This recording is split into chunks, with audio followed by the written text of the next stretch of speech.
আমি সাঁতার শিখতে চাই। এখানে সাঁতার শেখার জন্য কোনো ব্যবস্থা নেই, সরকার এখানে কোনো ব্যবস্থা নিচ্ছে না। এখানে পানি ময়লা এবং বৃষ্টির পানি জমে এটা অবস্থা খুব খারাপ হয়ে যাচ্ছে এবং এখানে সুইমিং পুলটা পরিষ্কার করা হচ্ছে না।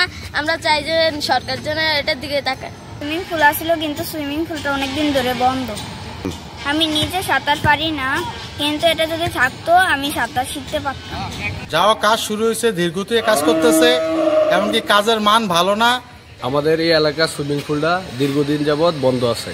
আমাদের এলাকার বাচ্চা কাচ্চা কেউই সাঁতার শিখতে পারতেছে না। চাঁদপুরে এই সুইমিং পুলটি চালু হওয়ার কয়েক বছরের পরেই বন্ধ হয়ে যায় এবং যার কারণে এখানে সাঁতার কোনো প্রতিযোগিতা হয় না, অনেকে সাঁতার শিখতে পারে না এবং এই জায়গাটা এখন ভুতুড়ে পরিবেশে আছে।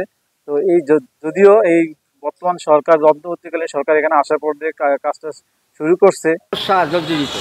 আমরা আশা করি এই বছর আমাদেরকে বলছে যে এই বছরের মধ্যে আমাদের সুইমিং পুলটি ফিরিয়ে দেবে। চাঁদপুরের মানুষ চায় সুইমিং পুলটি চালু হলে আবার সে আগের মতো সুইমিং পুলটি আমরা সুন্দরভাবে পরিচালিত করতে পারবো। সুইমিং পুলটা আসলে সংস্কার কাজ চলতেছে আমাদের, আমরা পরিদর্শনও করেছি।